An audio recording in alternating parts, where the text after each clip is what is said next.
Please welcome Miami Mayor and the President of the United States Conference of Mayors, Francis Suarez.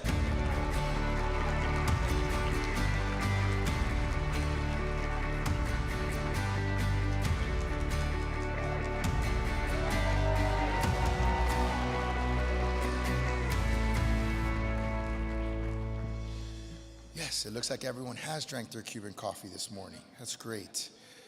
Good afternoon, mayors and guests. It is a pleasure for me to introduce our next speaker for this plenary session. Vice President Harris understands the power of mayors to make a real difference in the lives of those who live in cities. Please join me in welcoming Vice President Kamala Harris.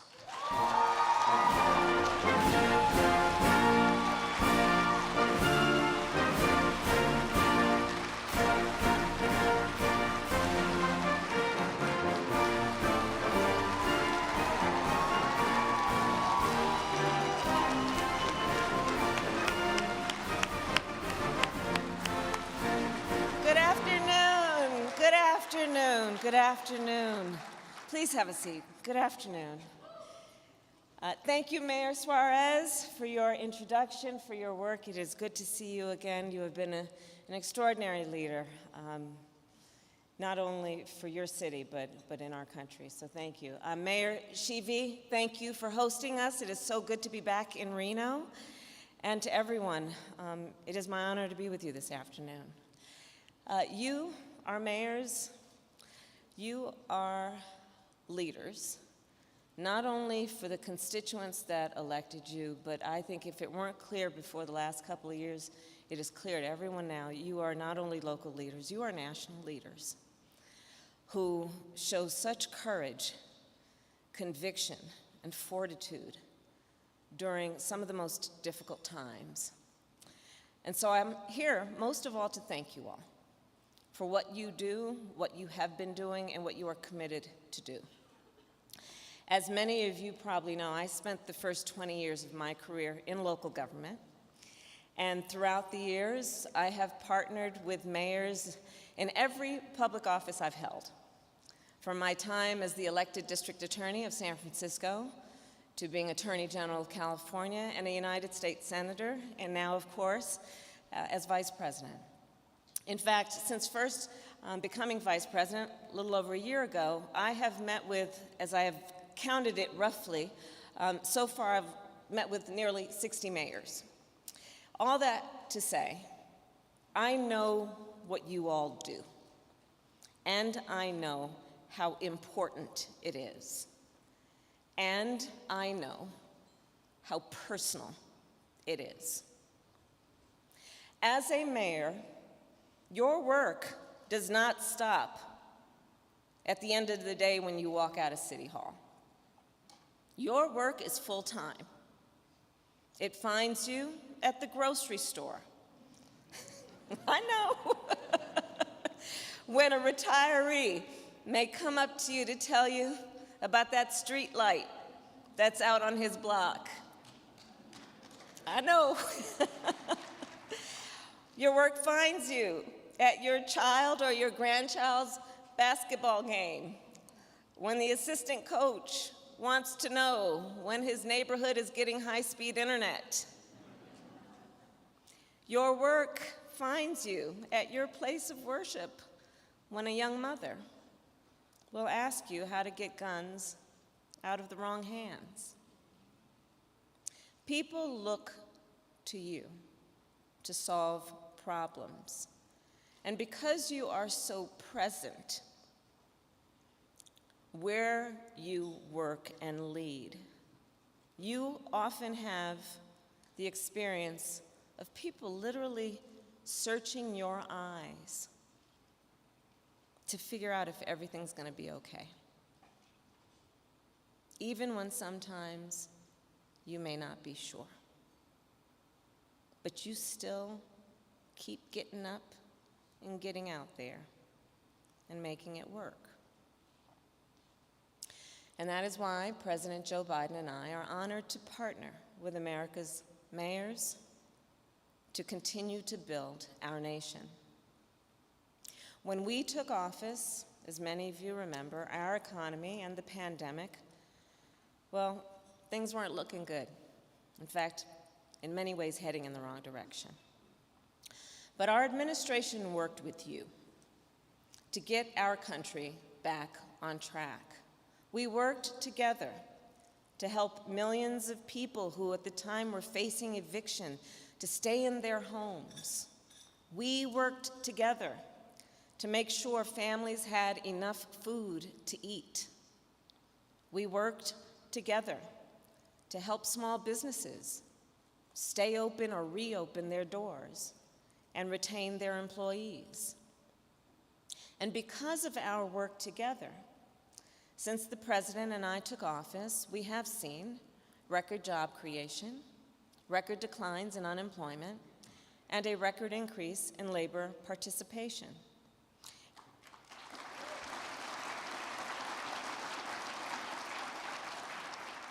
Just yesterday, in fact, we learned that the long-term health of our Medicare and Social Security programs is stronger than it was a year ago. And of course, the jobs report that came out today proves that we continue to move in the right direction. Last month alone, we added 390,000 jobs, which is tremendous progress.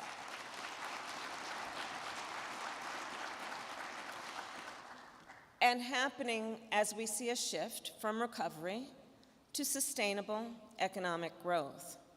Altogether, we have created nearly 9 million new jobs since taking office, which is a record-setting pace of job creation. Unemployment is down to 3.6%, and small business creation is growing at an historic rate, which means, of course, at a local level, more folks are starting a new business in your community than ever before. The backstory on this is that within our first month in office, many of you will remember the President and I asked you all to meet with us. And to meet with us in the White House, it was virtual, but it was a meeting in the White House. You were there. And we asked you, there was a reason for that meeting, and those meetings, because there were many. We asked you what you needed. Because you see, as many of you know, the President and I, as I said, I did, and he also started at local government. So we know you all you got your finger on the pulse. You're right there on the ground. So we knew you, our mayors, were some of the folks that could be most informative and helpful to us to ensure that we would do the right thing. And through those meetings, you told us exactly what it would take to help your communities get through the pandemic. The result of that, and that work together, that partnership, was the American Rescue Plan.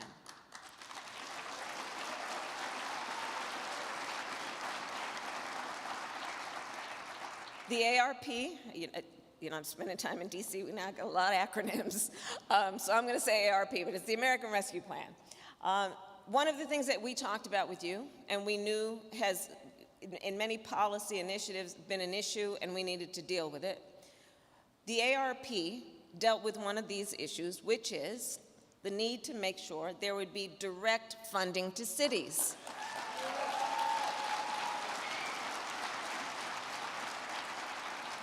So we did that.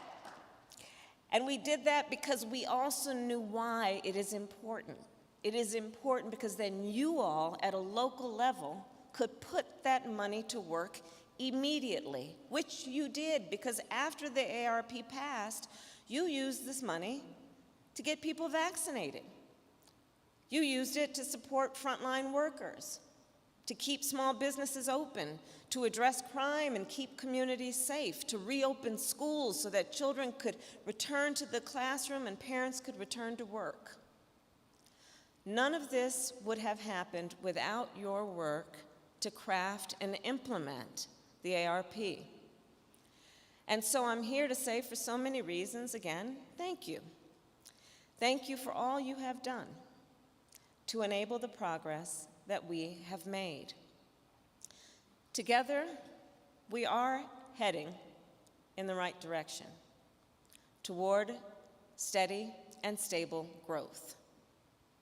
But while our economy has recovered faster than anyone thought possible, it is also a fact, as we all are living and know, that supply has struggled to keep up with the demand for new goods and products. We have seen the global supply chain slow down because of the pandemic, and we have seen the economic impact of Putin's unprovoked war in Ukraine ripple across the world.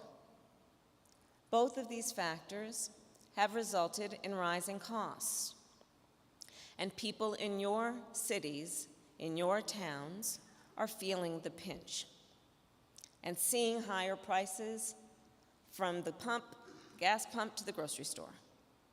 The President and I are doing everything in our power to lower the cost of the things that matter most for American families, and that includes the work that we still, together, must fight to achieve, such as bringing down the cost of child care. We believe strongly if we are to have a strong workforce, we must recognize that we must support working parents and their ability to parent. So we have been fighting to say that for parents making a certain income and less than a certain income, they should not have to pay more than 7% of their income in child support. We are fighting for elder care and affordable elder care, bringing down the cost of elder care, and we are fighting to make sure that we lower the cost of prescription drugs like insulin, which we should cap at $35 a month. We are fighting to lower the cost of gas, including an historic step to blunt the increase in gas prices by releasing 1 million barrels a day from the Strategic Petroleum Reserve. We are already lowering the cost of high-speed internet. In fact, just last month, I announced that nearly 40% of American households are now eligible to receive a discount of $30 off their internet bill each month. And I will note that this happened, getting that in the infrastructure law, happened because you all joined our fight to include bipartisan work around having high-speed internet and affordable broadband in the bipartisan infrastructure law. And in so doing, you all helped put real money in the pockets of Americans. As a mayor, you understand how much rising costs impact members of your community. Because again, you are deeply connected to the day-to-day lives of your constituents. You see firsthand how these costs create uncertainty about the future for many people. This uncertainty is made worse by the existential challenges that societies around the world right now are grappling with. As Vice President, I have met with dozens of world leaders and have traveled to many places to sit down and meet with our allies and our partners. And I can tell you this, there is a sense among all that we currently live in an unsettled world. We see this most clearly in Ukraine, where the long-established principles of sovereignty and territorial integrity now rest on shaky ground. And we also see it here at home.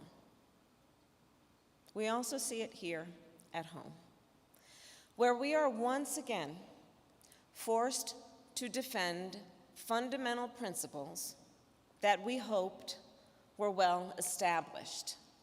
Principles like the freedom to vote, the rights of women to make decisions about their own bodies,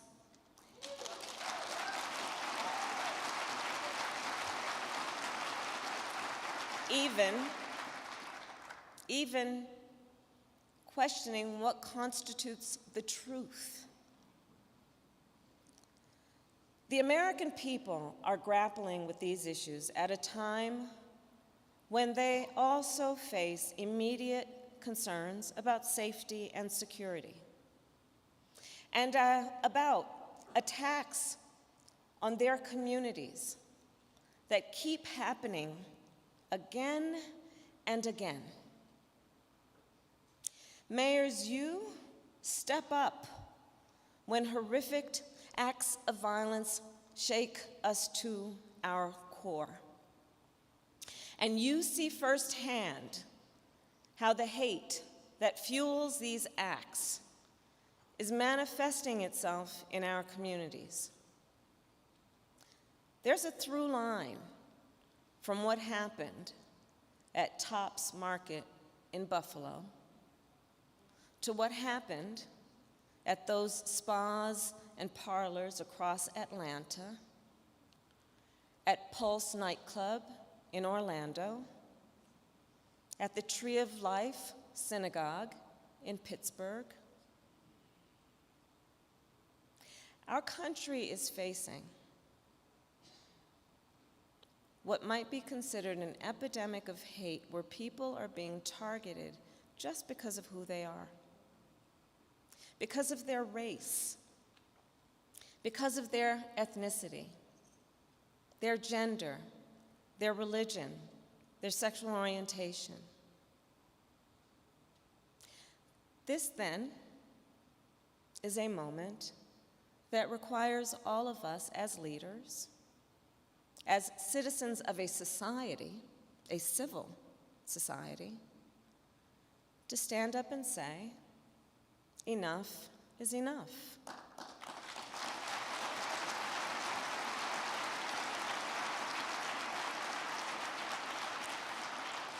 And we must speak truth and be honest as mayors, because your work does not allow you to be anything but practical.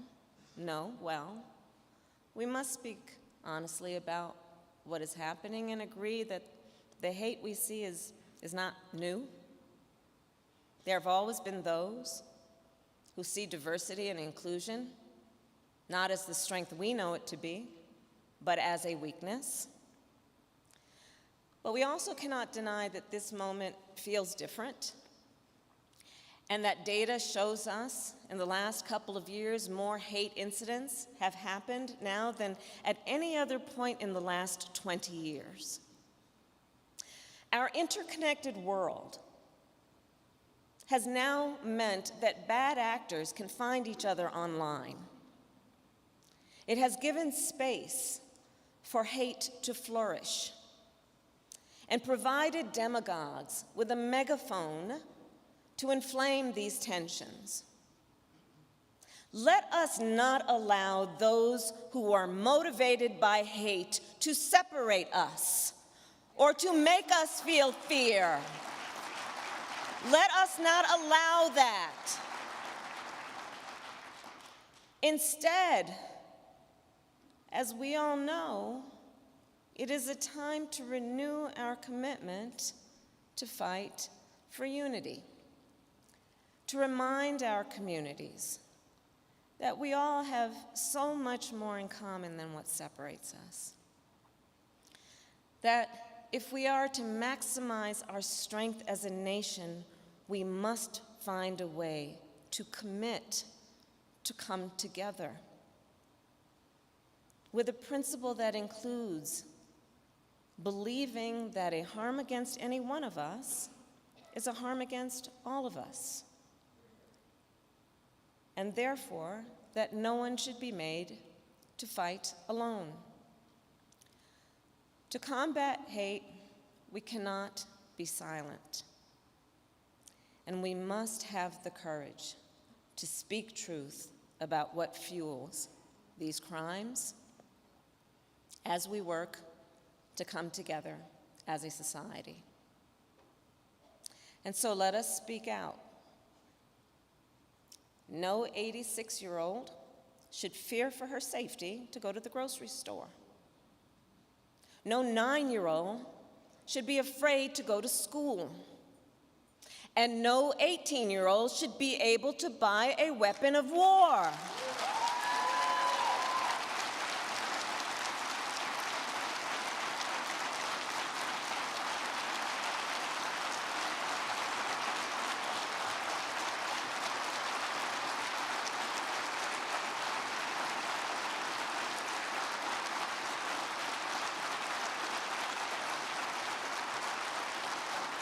So the president spoke last night, and he said, and I think many of us know and agree, we need to pass common sense gun safety laws. Common sense. We need to take action, and we know it is even more clear this day, just after the massacre of those 19 babies in Uvalde. After the killing just 2 days ago in Tulsa of 4 people, and after the countless lives lost to gun violence every day on streets across America. So it's clear that we must renew the assault weapons ban. We must expand background checks. We must repeal the liability shield that protects gun manufacturers, and we must pass red flag laws to prevent people from possessing firearms if they are a danger to themselves or others.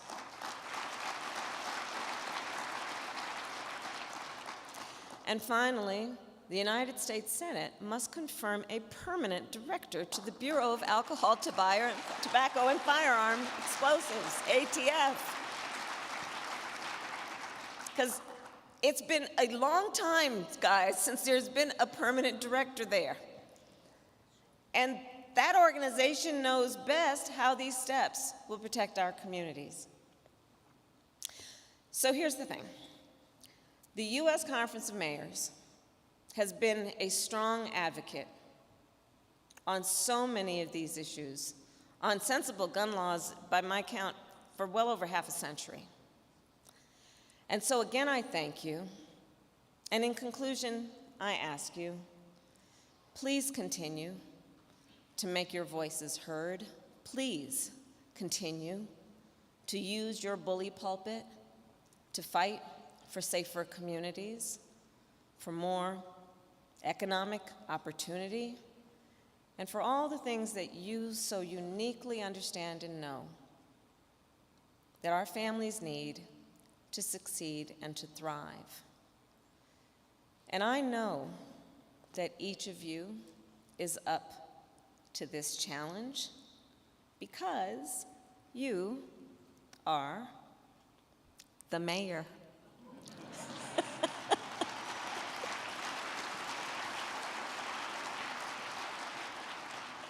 You deliver each and every day, and you always get the job done. God bless our mayors, and God bless America. Thank you.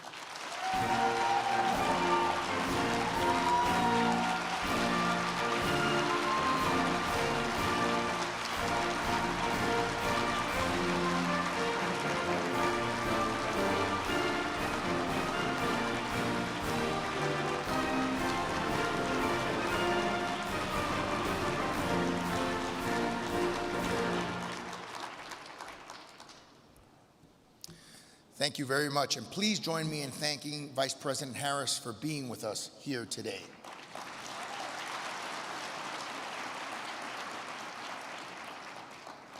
Mayors, it is my privilege and honor to introduce our next speaker. Since 2019, he has served as president of his native country, taking office with an anti-corruption platform and a mission of restoring trust and confidence in the government. Over the past 3 months, he has inspired the world with his courage, leadership, and advocacy of democracy in the face of foreign invasion.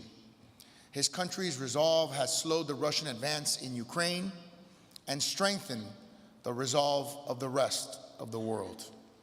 Please welcome our next speaker, the 6th President of Ukraine, Vladimir Zelinski.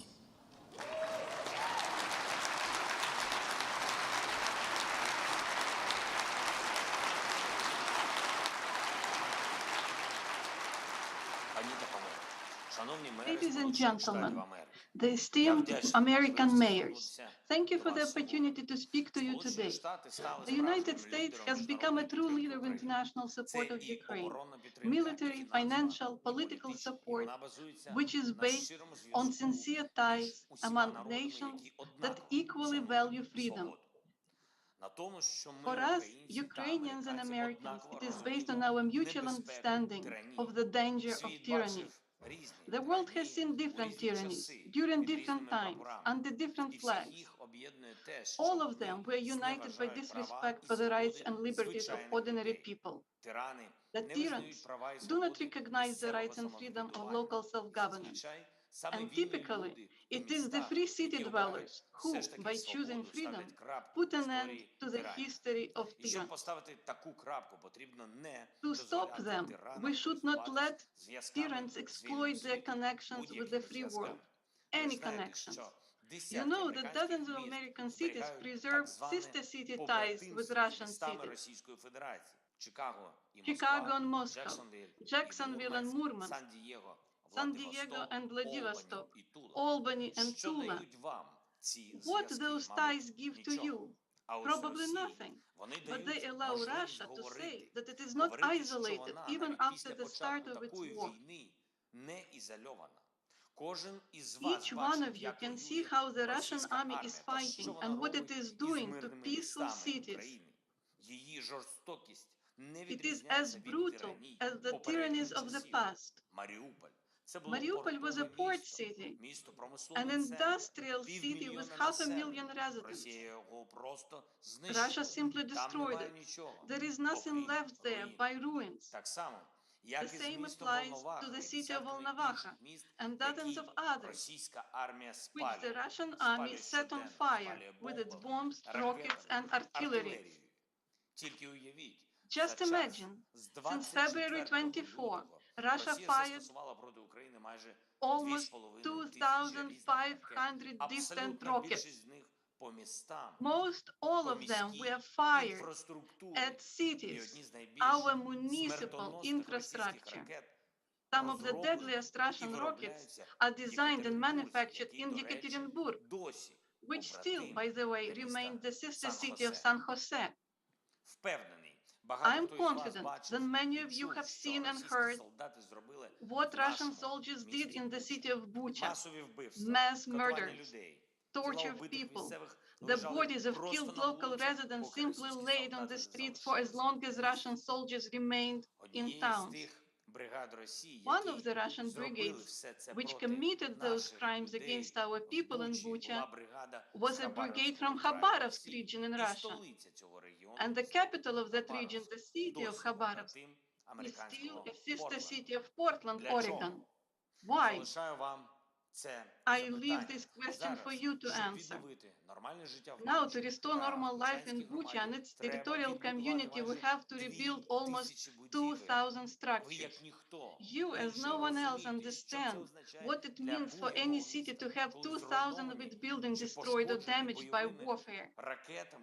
These are the ordinary residential buildings,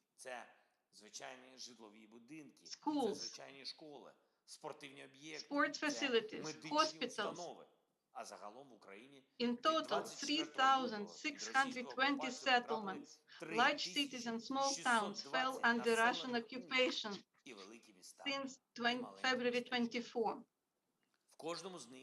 Each one of them suffered destruction of some scale. A substantial number of those cities are no longer suitable for a civilized life. That is the reality that Russia inflicted upon us. Cities without communications, electricity, and running water. When bombs and rockets can destroy any building, even a kindergarten or university, when the entire city can simply be burned down. But I'm confident that Ukraine will be able to protect freedom and that tyranny will lose at the end. People once again will live peacefully and safely in Ukrainian cities. And in order for that to happen quicker, we have developed an ambitious project of Ukraine's post-war reconstruction.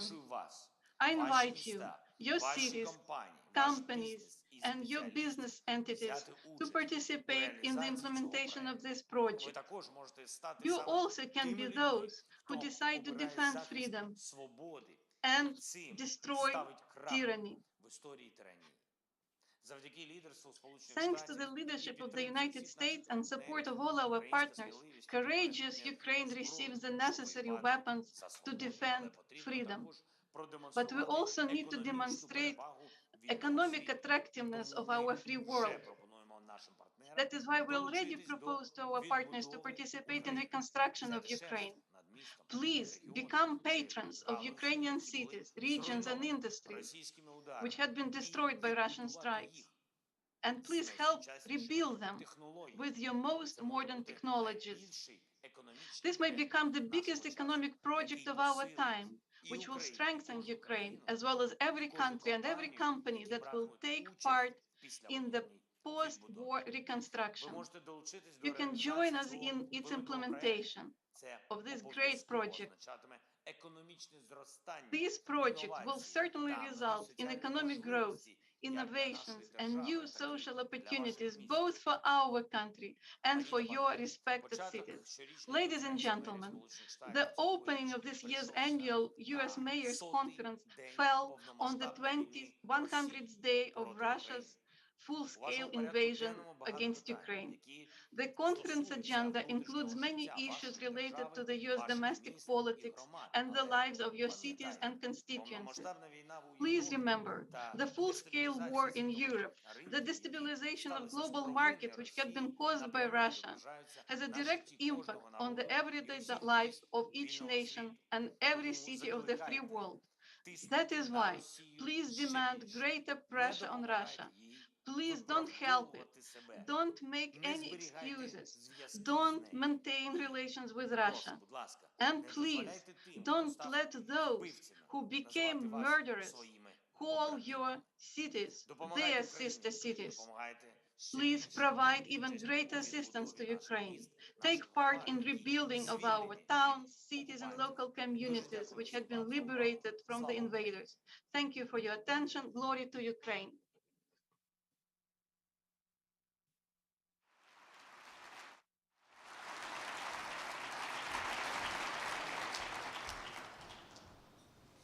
Very moving.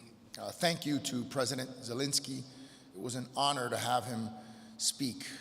Our conference is inspired by your example. We will now transition into our Climate Protection Awards luncheon.